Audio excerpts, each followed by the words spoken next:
Hi, Lily. You're right. Hi, how are you?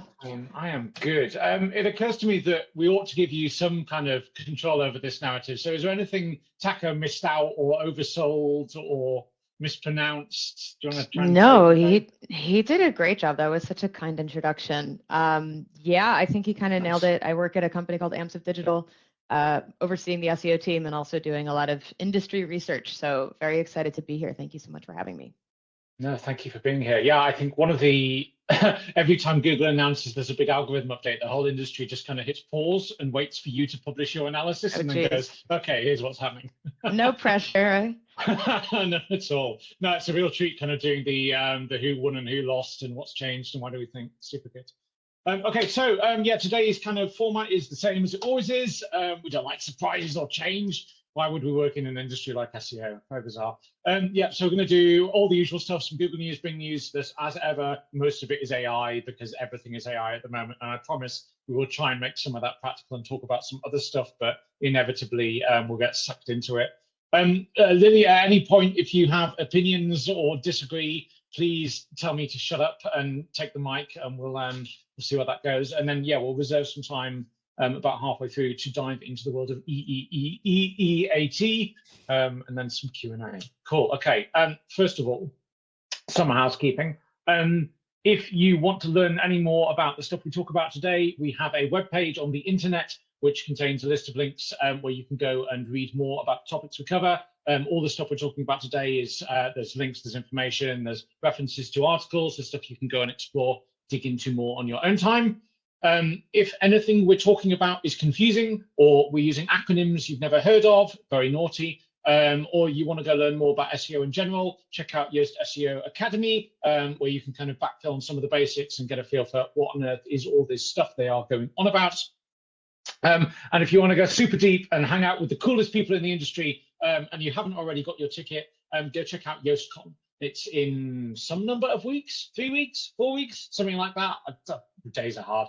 May 11th in Nijmegen. This is one of the coolest events in the SEO calendar, featuring such speakers as these people and also me, which should be quite fun. Yeah, super excited for this one. If you can get over to the Netherlands in the next few weeks, it is going to be awesome. Okay, done. News time. No more ads. So yeah, I said there'd be some AI. Here it is. We've covered this a lot over the last few sessions, and I don't think the story has particularly changed. It still feels like Google got caught on the back foot as the whole world went, oh, AI and chat interfaces are a thing. So this is the latest in kind of Google's back foot reaction, I guess, with Sundar, the CEO, saying essentially, yeah, there's definitely something coming. It's going to be big and everything is going to change, but super light on details other than this insistence that there's something going to be here soon and it's going to involve chatbots. This feels pretty vague, right? I don't know if there's much meat to this. Like it feels like Bing are already ahead on this, and we know that chat will play some kind of role in search, so that's a bit vague. However, did get a little. Oh, what's that? Here we go. So this is what I wanted to look at. I think the bit we do know is that they've said they're working on like an extra separate search engine called Magi, which feels like a bit of a strange play strategically. And they're saying it's going to be more personalized and more tailored. But to me, that feels very much like that's what Google Discover already is. Is this just a rebrand, or is there something more going on here? What do we think? It's really hard to say at this point, right? I think that we're going to get a lot of answers with Google's Google I/O, which is May 10th. So I think a lot of us are just anticipating what they're going to say there. But yeah, it almost feels like, I don't know, like every week Google has like a new product announcement or a new like marker. Like it's hard to keep track of what's going on here.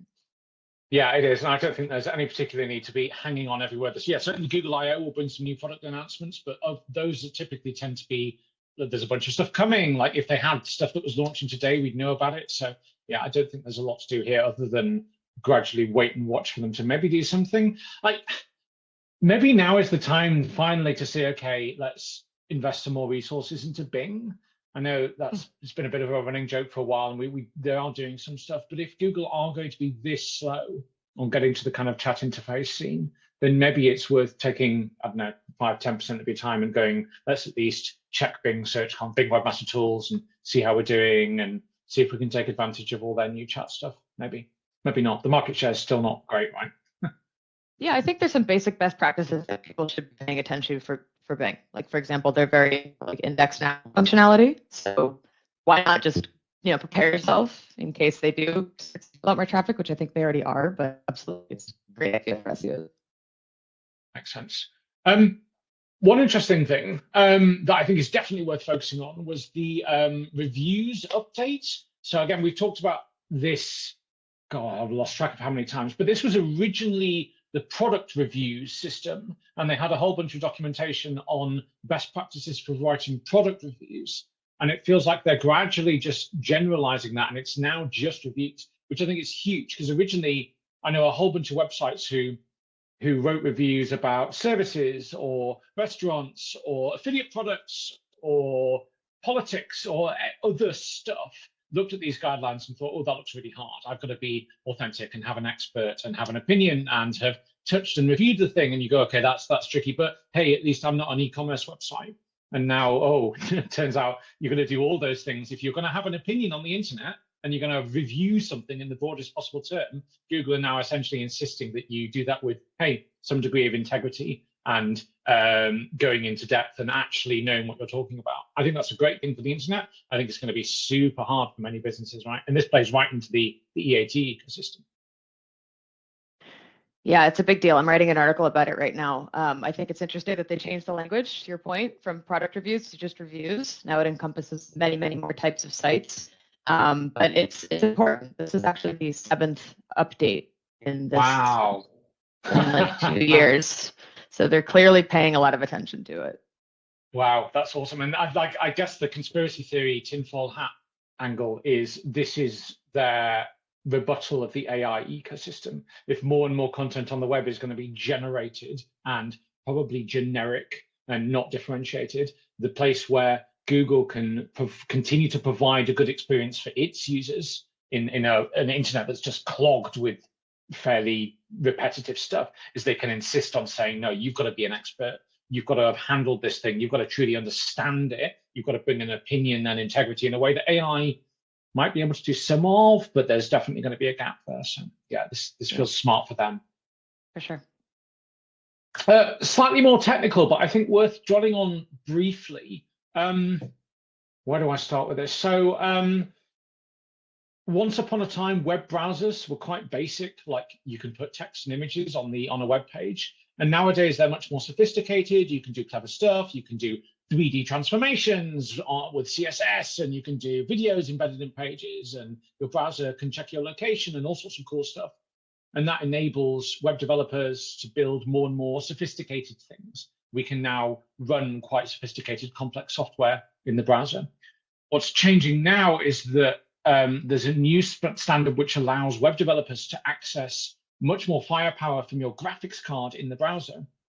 The practical upshot will be, it'll be super easy to build completely 3D environments, complex software, entire applications that run just in the browser without the need for you to install other software or run stuff on your desktop. And I think that practically that means that it will become much easier to build things that people don't have to leave. They're going to stay in. Like, it's not hard to imagine that, I don't know, if Facebook is still gambling on the metaverse being a thing, you no longer need a separate app. You no longer need to go somewhere else. More and more of these big players will try and build experiences that keep you in their ecosystem. But then we might also start to see new types of websites and new types of experiences. So if you've got the resource to kind of explore, I don't know, you've always wanted to build your website selling windows, double glazing windows, I don't know, and you want to build some kind of clever 3D modeling preview personalized thing that sets you apart from your competitors. A year ago, that would have been super expensive. A year from now, it will be super cheap. So worth starting to think about a website doesn't just have to be images and text and video. It can be more immersive experiences, more app-like. So there's potentially a whole bunch of stuff coming down the pipeline that might be a good way to differentiate. Worth thinking about that. It's a long way off, but we're getting there. More practically, I was super excited when I saw this. This felt like a huge step forward for Google. So we see continually like them adding new types of rich results to the search results. Now you can get information on shipping and return information, except only in the US at the moment, and only if you use the right kind of structured markup and schema output, which nobody is because there's a whole bunch of contradictions in Google's specification on how to implement it. So this was interesting just from a kind of behind the scenes perspective, that we're now stuck waiting on Google before we can support this, because Google's spec doesn't make sense, which is quite cool because we're working with them to try and work it out and pointing out all the holes in it. But yeah, it's the problems of being right on the cutting edge of doing all this new stuff is quite often Google are working it out as they go, and they're not always doing a great job, right? Like the whole schema, like Google's interpretation of bits of structured data is just a mess across the board. It's delightful. I'll look at that. Yeah, everybody's second favorite search engine. I say this every time. It's an assumption that it's your second favorite. Lily, what is your second favorite search engine? Is it Bing? Where do they rank? I mean, right now it's definitely Bing. I don't. Yeah, Bing Chat is amazing. I use it a lot. Really? I dabbled with it, but like it's way on my list of things I haven't found time to get distracted with it. Is it good? Is it useful? It's really good. Yeah, it's kind of scary to say, but yeah, it's you know, when you need like a really specific answer to a question, you just kind of want like a paragraph, almost like a featured snippet, but more helpful. I use Bing Chat. Nice. Look at that. Would you have imagined in 2023? Not at all. Not at all. I have it like a direct, link on my phone. I use it all the time. Yeah, it's excellent. Awesome. Well, funny you should say that, because the other thing that I wanted to flag, well, the only big news this week, is a little bit away from SEO, but anyone who's using the SwiftKey app, which I am such a power user of on my phone, I'm an Android user, it's great for like doing fluid typing.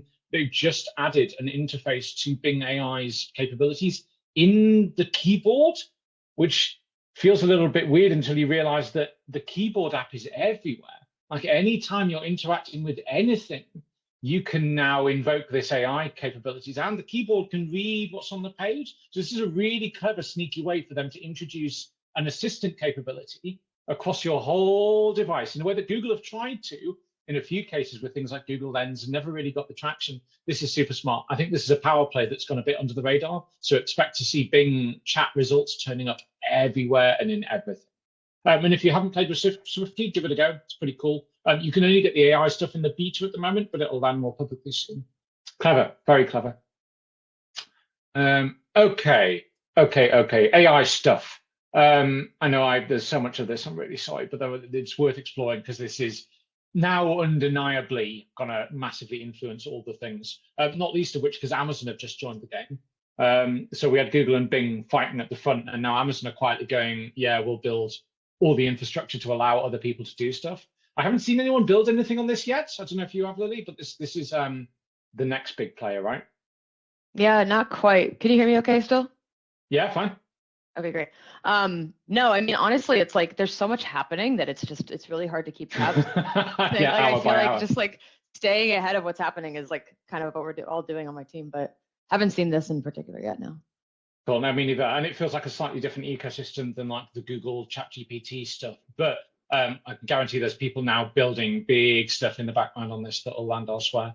Conversely, one of the challenges we see with all of the AI stuff, at least most of it, is there are big legal questions and big data questions and the same kind of questions we've had with Google for a long time, which is if they come and scrape all your content and then don't either return you traffic or money or brand exposure or something, there's a weird imbalanced relationship that kind of breaks the whole model. We're seeing the same thing with AI, where these systems work because they've scraped and consumed everybody's content, and especially with the kind of visual stuff in the art side and image generation, there are all sorts of unanswered questions around copyright and citation.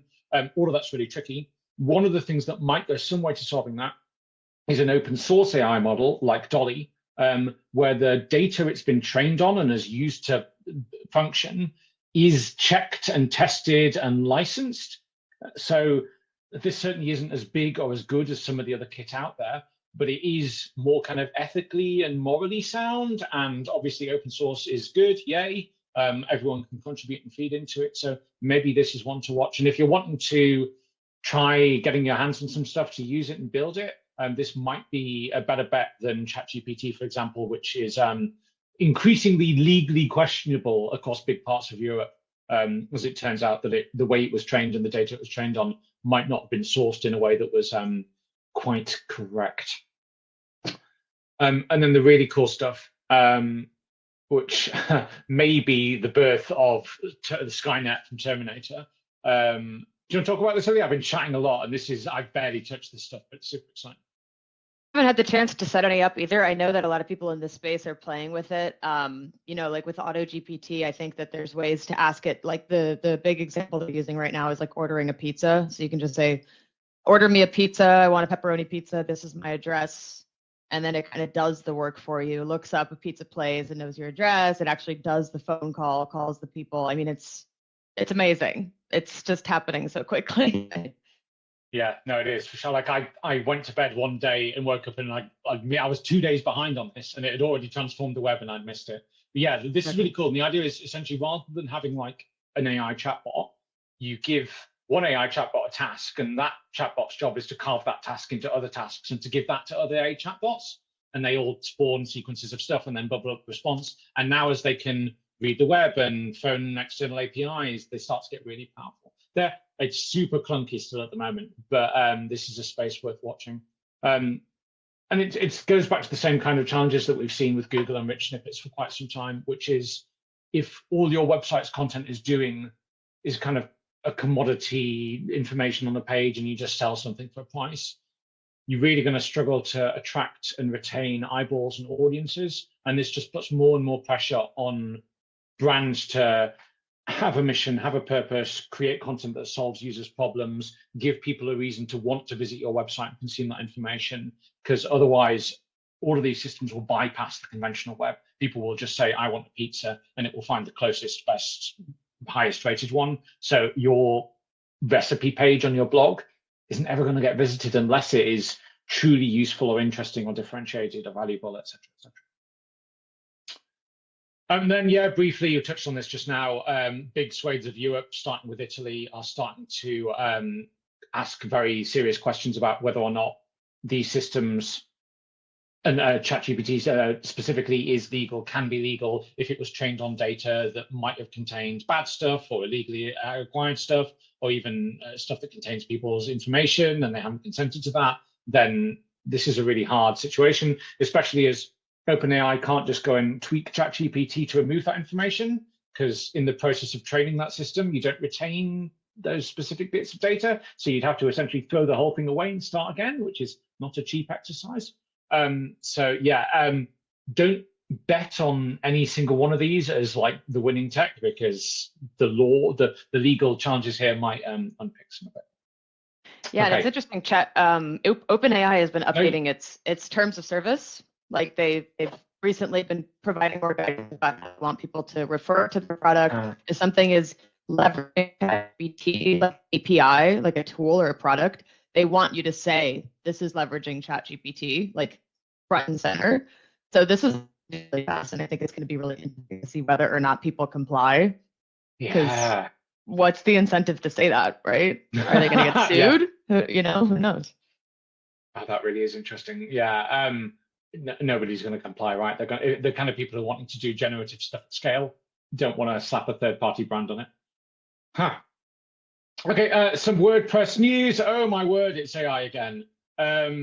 Yeah, we had the WordPress 6.2 update last time, I think, which introduced a bunch of new stuff and capabilities, and folks are building on that and using it. There's some interesting stuff happening with some experiments in building in some native AI blocks. Watch this space. I think we've talked about the kind of role of generative AI in SEO and content. Still nervous about people generating content with AI. I think there's definitely a use case for summarizing and giving me a place to start. What should I write, and help me understand this market and what people might be searching for. But the idea of like going produce a blog post feels pretty unpleasant, especially as it's not going to have all the expertise and stuff. Mic check, 1, 2. I'm going to try a new mic. Do I sound okay? Yep, sound great. Everybody else? Let's see how that okay? goes. Sorry about that. Cool, okay. Okay, social media, non-AI related news, but equally chaotic, right? What on earth is going on with Twitter? I'm hoping you can tell me, because it's another area where if you sleep, you miss all the news. I mean, it's hard, right? It's become so politicized. I don't even want to share my opinion, but Yeah. Elon Musk is making a lot of big moves at Twitter. I mean, that's nothing new, right? But it's very interesting to see what's happening now, just because of course, he's starting an AI company, which is a little terrifying to me at least. And the whole the blue checkmark thing is just it's curious if advertisers will continue to want to use that platform. We'll see what happens. Yeah, agreed. And the reason this is relevant, I think we pick up on this occasion, is even with all the chaos and the politics, Twitter is still hugely influential in how and where content gets discovered and shared, especially in the SEO ecosystem and especially in the journalism ecosystem, though less so now with Mastodon and Blue Sky and other things competing, but it still has a role to play in getting content in front of people. And that's super important because those people then read it, they share it, they link to it, etc. And that's part of the kind of content marketing flywheel where you get attention and you start to grow and sell things. If Twitter breaks, a big chunk of that breaks with it, and a huge number of people's marketing strategies on how they get the content discovered really struggles. So yeah, it's worth keeping an eye on that. So Instagram did a thing. They essentially killed the entire link in bio link tree industry overnight, right? So we've talked about this a few times. It's always felt like about a weird but intentional dysfunction of Instagram, that they don't allow links because they don't want people linking out. They want to keep people on the platform, and they don't want affiliate spam, etc. So they've always limited you to the kind of link in bio approach, and people worked around that by linking to a third-party service that has some of your key links into it. And then as an SEO, that's always felt weird to me, because quite often that's on an external domain. It's something you could build and manage and have the equity of yourself. It's another thing you've got to manage and pay for. And these were billion-dollar businesses, I think, the amount of money was incredible. And yeah, that's all gone away because now you can put 5 links in. So choose those links. I didn't realize billion-dollar businesses. I had no idea. Yeah, Linktree did an IPO evaluation a couple of months ago, and the numbers were staggering because everybody who's making money off Instagram on that ecosystem is doing it through Linktree. Yeah, absolutely phenomenal. Yeah, Sam in the chat will know far more than me, so you can ask them all good questions. Okay, some Yoast news. Some new stuff. We have updated our search engine result page preview with some tweaks so that it is now completely in line with how Google looks, which is super, and some less exciting but very important behind the scenes improvements to some of our databasey stuff, which should speed up your site, which is very nice. Also, very briefly, a heads up that we will be deprecating, i.e. removing our Zapier integration at some point in May. If you're using that, then you have a little bit of a runway to decouple and come off that. It was quite a nice integration, but it turns out that not a lot of people use it, and there's some problems with it. We have some recommendations for some alternatives if you are using that. Yeah, sad to see that go, but we will free up resource to replace it with something much nicer. And then, of course, we've touched on this quite a few times, but if you haven't already seen it, and it turns out maybe a lot of people haven't, we moved our crawl optimization stuff from premium into free. You can go in there, you can tick some boxes, and you can save the rainforest. And these are all settings that are designed to prevent Google and other systems from having to unnecessarily crawl bits of your WordPress site that they shouldn't really need to. And it's only kind of WordPress's weirdness that means that they do. You can turn off a bunch of that and you can save some trees. It's pretty cool. And then lastly, before we get onto our EAT conversation, this is, we're doing another one of these as we do every month on May 30th with Nitin, where I think we're talking about international SEO and some of the challenges around how do you expand to other markets, and what are some of the technical, strategic, content, logistics questions, and how does that all work from an SEO perspective, and what are the pitfalls to avoid? So, okay, we've run out of news. Let's, I'm going to unshare my screen because that's going to be big and pink and in the way. And then we can, oh, how do I do that? Oh, Taka has to do it for me. Thank you, Taka. That was nice. There we go. So, okay, with all of that noise out of the way, shall we talk about some EAT stuff? Let's do it. Nice. Do you want to start with maybe a definition so that everybody's on the same page? What is this EAT thing? Sounds good. So EAT, we call it EAT because it used to be EAT, which stood for expertise, authoritativeness, and trustworthiness. But Google added a new E, which is experience. So experience, expertise, authoritativeness, and trustworthiness. This is from Google directly, and it comes from Google's search quality rater guidelines. that they use with human search quality evaluators who do tests and experiments to basically give Google feedback about how well the search results are meeting their guidelines of producing and providing high quality content that's great for users. EEAT is kind of the criteria that they use throughout that document to train the raters, and the raters then score content, right, with regards to how well it meets Google's criteria for good EEAT. EEAT matters more depending on the nature of the website and the extent to which the content on the website can cause harm in people's lives. So things like politics and finance and legal topics and health topics, like EEAT matters a lot more for that type of content. So when you're thinking about SEO, you want to incorporate a lot of these EEAT best practices into your content strategy and your website. So things like being transparent about who your brand is, who your authors are, why you can be trusted. You should be putting that kind of at the front and center of your website and content strategy, because not only is it great for SEO and Google, it's also great for users. And just a side note that Bing has its own version of EEAT, which is called QC, quality and credibility. So not just Google, but good for the whole ecosystem of the internet. Nice. And this is not a ranking factor, right? I know there's a lot of debate and confusion around that, but this is a set of, it's like a criteria for their evaluators to use to understand whether or not a site is a good result. Exactly. And almost like every Google update that happens in the last couple of years, they'll provide some guidance about what to do with the update. And almost all of them talk about EEAT in some capacity. So yes, it's not a ranking factor. It's not core web vitals. You know, it's not something that you can just optimize out of 100. It's not something that Search Console tells you you have a score of 78%. Like it doesn't, you know, so a lot of SEOs struggle with it because it's not quantifiable, but you have to use your best judgment, and you have to kind of talk to your users and talk to, you know, maybe conduct experiments and everything to understand how well your site depicts EEAT.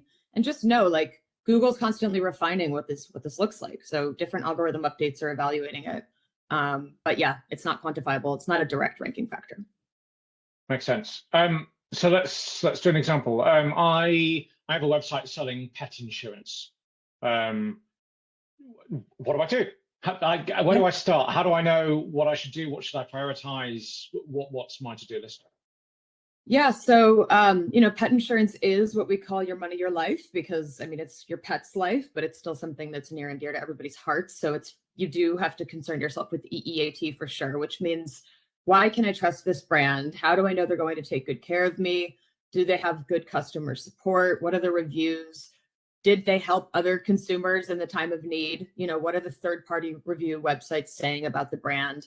When you do a comparison search with other pet insurance companies, what do people know about this brand? If there's some kind of egregious reputation issue, that can work against you. And then things like, you know, a lot of these pet insurance websites talk about pet health, pet medication, like all these things are extremely significant in terms of like they can have an impact on your pet's life. So you want to be using real information from real vets whenever possible. Maybe talk about interviewing vets as part of your content strategy, using their names, and just anything you can do to convey that people can trust your brand is going to be very important. That makes sense. And I guess that's for many businesses with websites, that's not been an explicit requirement before, right? Because you go, we've been around for 50 years and obviously we're really reputable. But unless you are explicitly conveying that in your content and with your authorship and with your reputation online, doesn't matter, right? So you like, a lot of people go, oh yeah, we've got a great reputation, but are you proving it?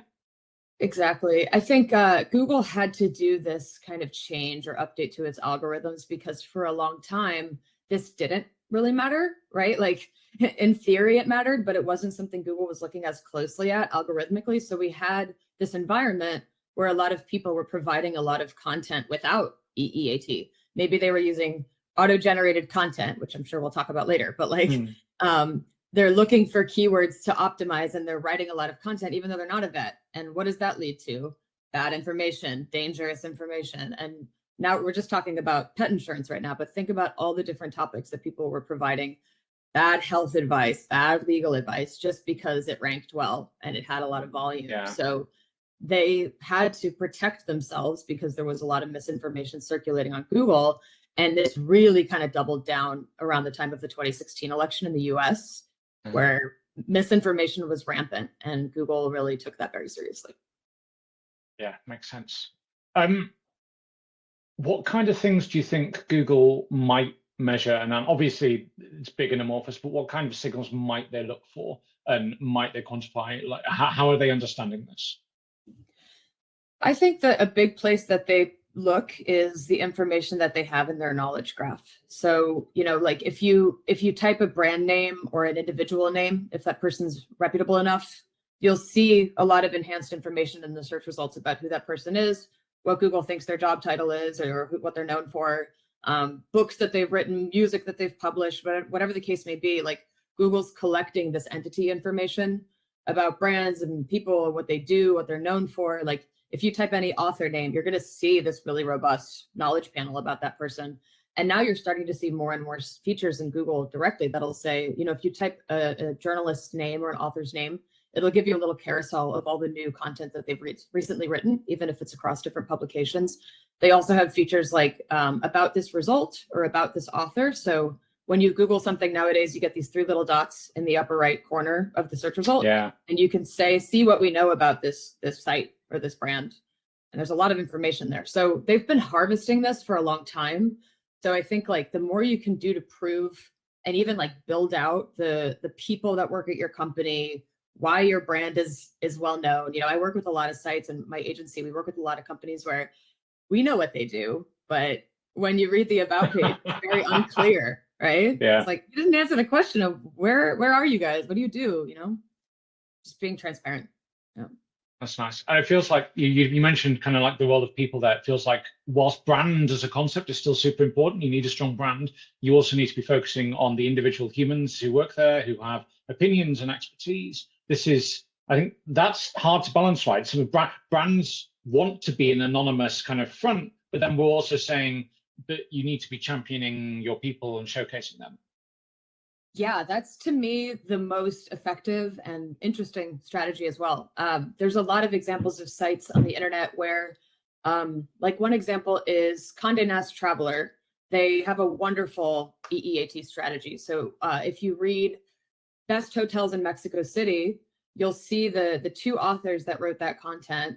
You click on their names and you read their biographies. And these are 2 women who are passionate about Mexico. They live in Mexico. They studied Mexican culture. They go to all the Mexican coffee shops in Mexico City. It's like we don't exactly know how much Google is connecting the dots, but there does seem to be this pattern where the people that are providing the content are truly enthusiastic about that content. They're experts, right? So again, it's not a direct ranking factor, but we see time and time again that the people with the true EEAT have content that tends to rank better. That's nice. And it feels like that expands the kind of role and remit of SEO as a space far beyond just the website. So like in the pet insurance example, one of your best go-to tactics might be, we need to get our CEO interviewed on the radio more often to establish them as an expert locally as well, particularly, so that they have evidence of just such a, that's probably not the kind of thing that people are thinking about when they go, what should my SEO strategy be and what should I be budgeting?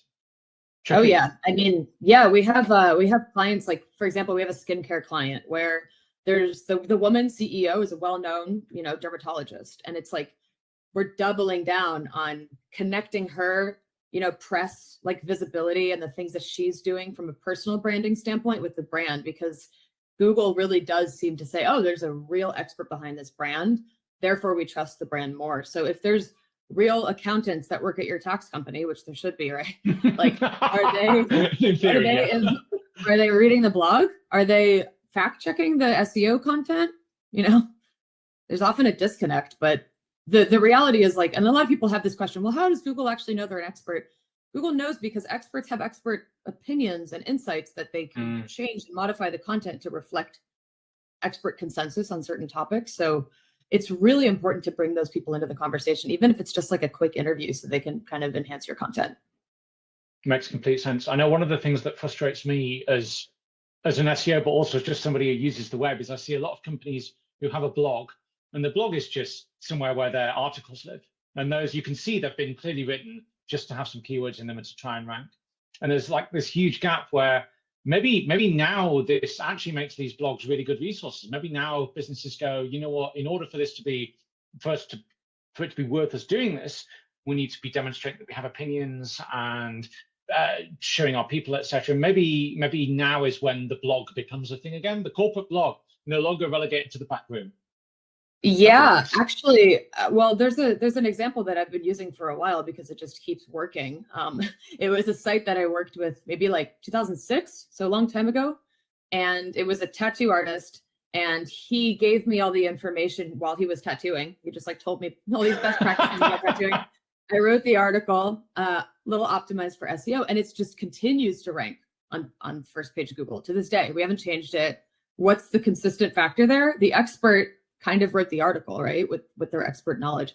Didn't use word research tools. And Google knows, like, this is a person that does this thing, and they have a different opinion than all these fashion and beauty blogs that are just pretending to be tattoo artists, right? Like, for sure. I've just seen a few comments in the chat about corporate blogs where the author is like the brand name. You know, that's such a good sign that you're doing it wrong, right? If it's not a human who's exposing their opinion, then there's no value there. That's cute.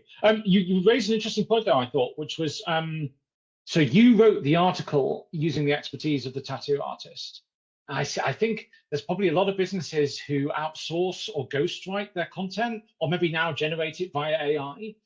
Oh, yeah. How do you do that well and still do the EA? Because a lot of people will go, we will pay some number of $100 a month and we will get 3 blog posts, and it's garbage. What's the good version of that?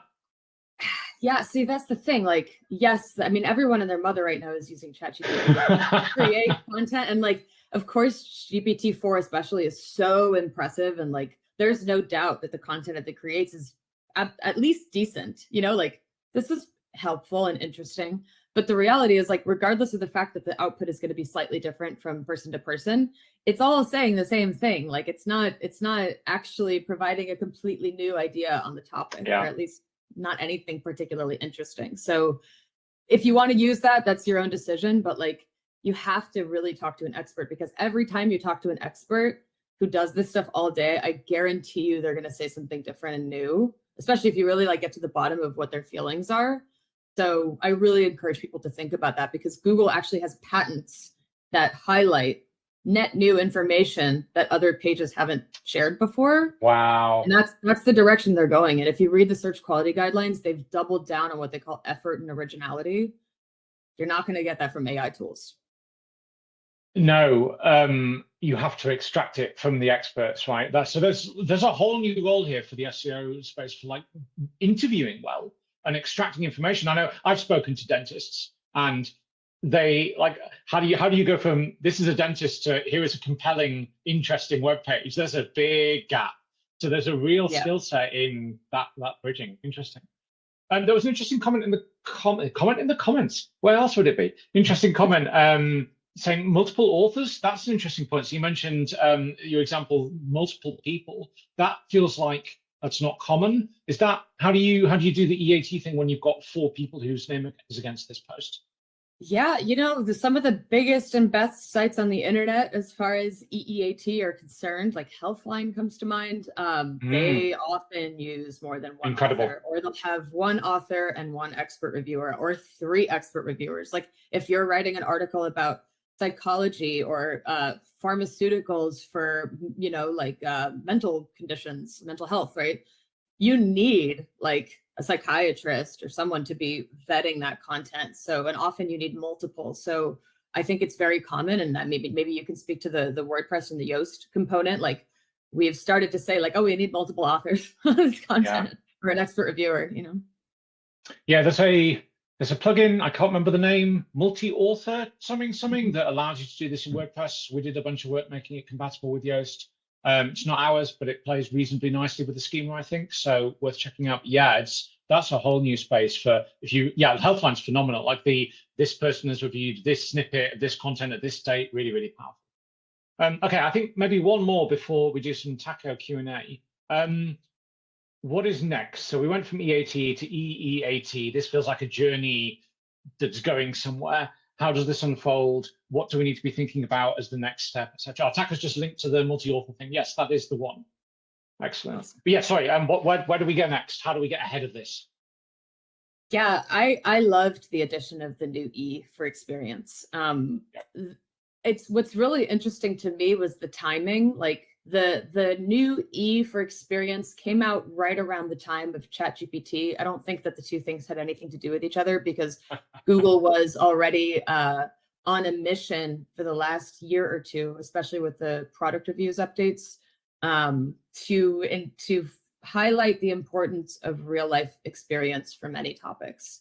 This is not to say that every page needs real life experience. There's certain topics where you need it more than other pages, particularly with review content, which we've talked about. But Google has made it very, very clear that certain types of content will not do well unless they have real evidence that the person has experience. Because I think what they're going up against is so many people realize they can make money off of SEO and website traffic. Yeah. So they started to pretend like they have experience on who knows what topic. It's like, oh, I'll just buy a domain about construction because it's available. And I'm just going to spin up a bunch of content about construction, despite the fact that I've never done it in my life. And users are like, there's been a lot of flack against Google in the last couple of years. I don't know if you saw that article that was like, I just go to Reddit when I want a real opinion, right? I want a human. Yeah, so it's pretty clear where they're going, but now with AI content, it's like even more important. So what we've talked about, I think, is the future of what Google will be looking for with its results. Yeah, completely makes sense. And as ever, there's that kind of whole wedge of affiliate sites on the net that just so I want a new laptop. I'm going to Google maybe Dell XPS because I've got some brand loyalty, but I don't want the result to be a generated summary by an AI of the options, because who knows how trustworthy it is, who knows whether or not what it's saying is right. I want a human who has touched the thing and handled it and used it and has opinions. And that's why people are abandoning Google for Reddit, because that's very much what that is. And Google's catching up maybe. So yeah, hopefully more of that kind of human curation comes through because they're enforcing it. Nice. Yeah, it's been interesting because a lot of these big publishers have gotten into the product review space in the last few years, in large part because SEO is becoming more and more competitive and there's less and less traffic going to publishers. So publishers needed a new revenue stream and they realized you can make a lot of money off affiliate marketing. So they launched these product review sites. In some cases, there's dictionary websites that launched product review sections of their websites, right? It's like everyone's getting into the product review space. And now Google's saying, oh no, like all of you are using the exact same strategy, which is just to aggregate what's said on Amazon, nothing new, and pretending like you use the product, which you didn't. So now they're saying, we want videos and pictures of you using the product, just like game over, right? Yeah. Nice. I see Taka lurking in the background. You're going to emerge from, there's a thing has happened on the screen. That's exciting. Yes. Hello. There's magic happening every now and then. So there are literally a ton of questions that you generated with everything that you talked about. But by far the most important one is by Boris. And that's a question to Lily. When will you DJ next in Berlin, Germany? Great question. I will be in Berlin in June and September. I currently don't have any DJ gigs lined up. I do have one in Bonn, Germany at the Sistrix office. But if you live in Berlin and you'd like me to DJ, please invite me. I'll bring my gear. It'll be fun. Nice. That sounds good. All right. With that, the most upvoted question for today is, does SEO for Bing look different from Google? That's great. Lily, over to you. Given that you've been using it and nobody else in the world has, all yours. Honestly, to be totally honest, like our team has largely just used the approach of like, you know what, they're probably looking for a lot of the same things. Like if you read Bing's guidance, it's almost always the same as Google's guidance. There isn't much that's like too divergent there. But Bing is very focused on index now functionality. So I would read about that because Bing Chat is able to access anything that's indexed on Bing. So if something's instantly indexed on Bing because it uses index now, you can have your content appearing in Bing Chat within hours, minutes even. So look into index now, focus on that because that's a big development that they're focused on. which is in Yoast SEO Premium. Hey, very nice. Nice. All right. So related to the EEAT, there's quite a few questions, but this one was upvoted a lot. How fast will an EEAT improvement be noticed or taken into account? Great question. As far as SEO strategies and tactics go, it's not the fastest moving one, and people have a hard time with that. You know, it's in some cases it can take months or years to really build it up properly. But the good news about that is almost everything that you're doing to improve EEAT is good for users as well. So you might see your conversions go up. You might see time on your site going up, more page views, people just trusting your brand more. So I wouldn't discredit it because it takes a long time, but especially if you found yourself in a situation where you've been negatively impacted by Google updates because of some kind of lack of EEAT, then it's even harder to get back in their good graces. It can take 6+ months or the next core update or whatever. So start now. It's just a good idea. I think even more so. I think if you haven't started looking at this stuff now, you are very late to the game. Like, because this is not complex, abstract technical SEO stuff. This is your business trustworthy? This is, are you authentic? This is, do you survive in a world where these systems will decide whether or not you can access an audience based on the signals you're sending about how good you are? And if you're not doing that work, then you're really going to struggle to compete. I think very much related to that is the next question by Annika. If I write an article and tag our SEO as the expert author, will that work? Are they experts? This is the I've outsourced my content creation to an agency. Yeah, I mean, so that's the thing. Ever since like myself and many people talk about EEAT, there's so many questions about like, oh, if I just say I'm an expert or if I promise that I have EEAT, is that enough? The reality is no. Google has the most sophisticated algorithms probably on the planet to pinpoint this stuff, and they constantly are refining those algorithms. So lying about it or faking it is not sufficient. In many cases, I truly believe that the content itself, the quality of the content, what's said in the content, and then of course links to that content all play a big role. So if you're saying you're an expert when you're not an expert, I don't know that you're going to check all those boxes. 30,000 people in the quality rating team evaluating whether or not websites are good and then feeding that back to assess the algorithm. Like, yeah, you can't cheat that stuff. All right. I think this is a very good question that probably more people struggle with. Is from Christine, and Christine says, why, how, or where do I start using all this information? Sheesh. There's a lot of great resources out there. If you know Aleda Solis, she's a wonderful SEO. She built a really great website called learningseo.io. She didn't pay me to say that. It's just legitimately, it's legitimately that good. I would start there. There's also other resources about beginners' guides to SEO and everything. But if you want to learn specifically about EEAT, I would read Google's own guidelines because a lot of SEOs have a lot of opinions about it. So it's much better to read what Google said or just read the search quality guidelines. All right. Then a question that's more specific to Yoast SEO. So, Jono, probably one for you. What's a good tip to help a beginner to create green dots on SEO? I find I have more orange and red. I'm wanting to learn to have more green results.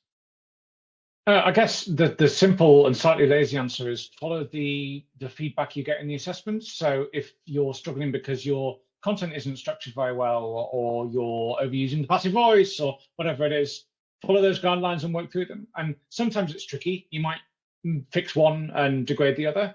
It doesn't really matter too much. Like, the objective isn't make them all green. The objective is write a good piece of content, and these tools can help you do that.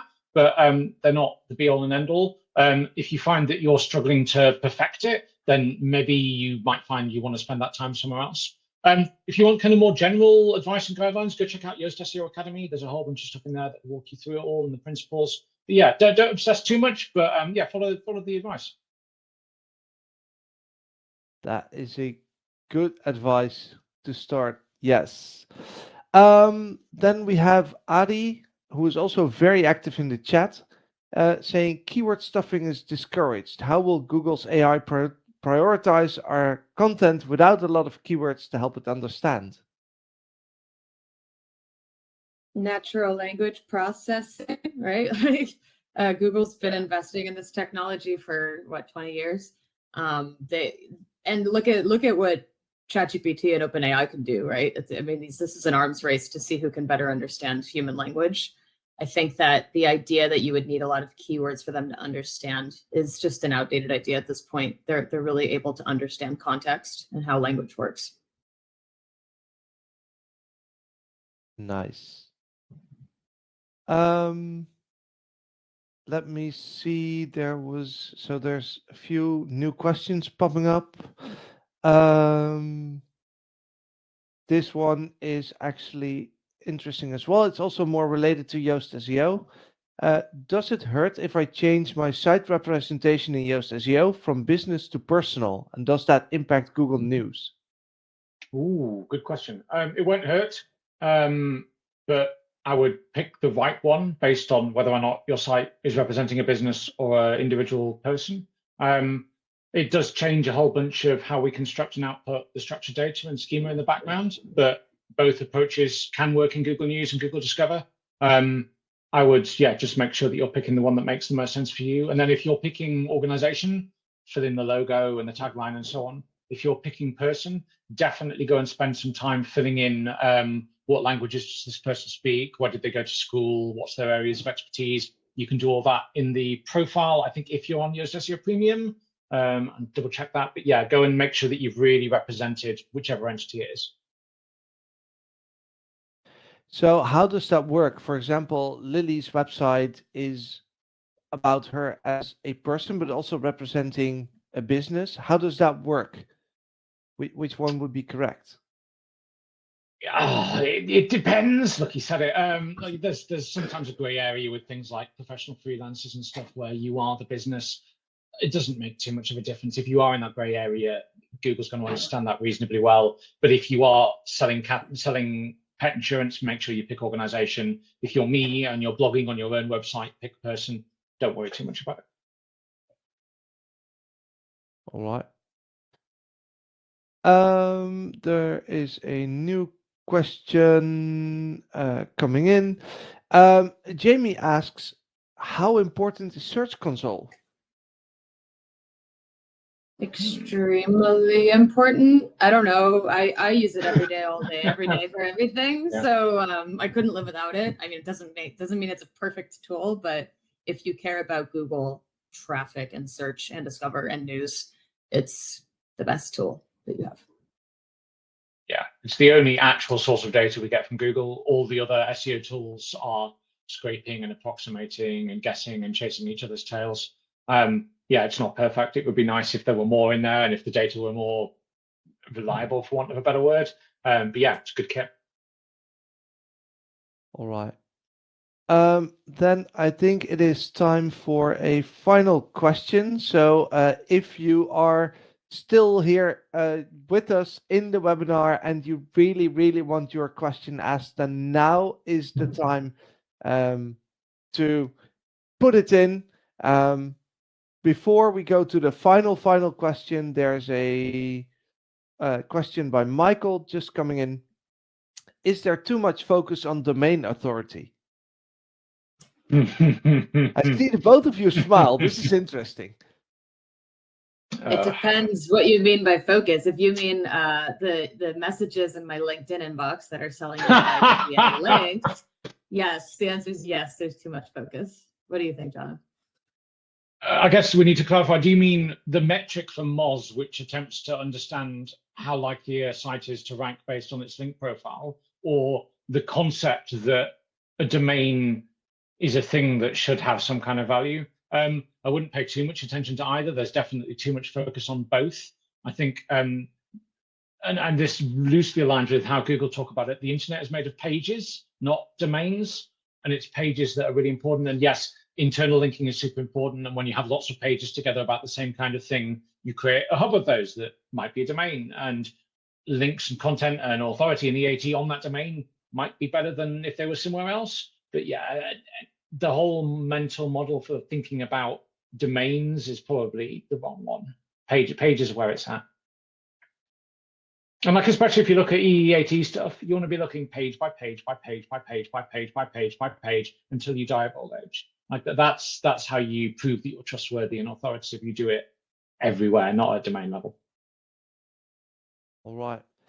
And then we have the final question from Sylvinas asking, are web stories still a thing for traffic? Should we invest into that? Yes, the answer is yes. For Google Discover. If you care about Google Discover traffic, or you want to try to get into Google Discover traffic, it's a good way to get in there, because Google doesn't have a lot of web stories to pull from, compared to articles or whatever. And they seem to do really well because they have little inventory there. But that being said, they're not great for business KPIs, and for the most part, they just kind of show some slides on google.com. So you have to think about how you're going to send visitors from the web story back to your site. All right. And with that, we've reached the end of today's webinar. Lily and Jono, thank you so much for everything you shared.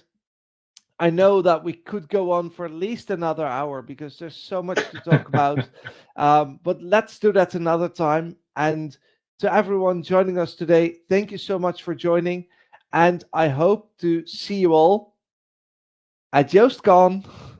Nice. See you there. Yeah, in some number of weeks. I've lost track. May 11th. All right. Bye-bye. Thanks, Lily. Thank you, everyone. Bye-bye. Thank you.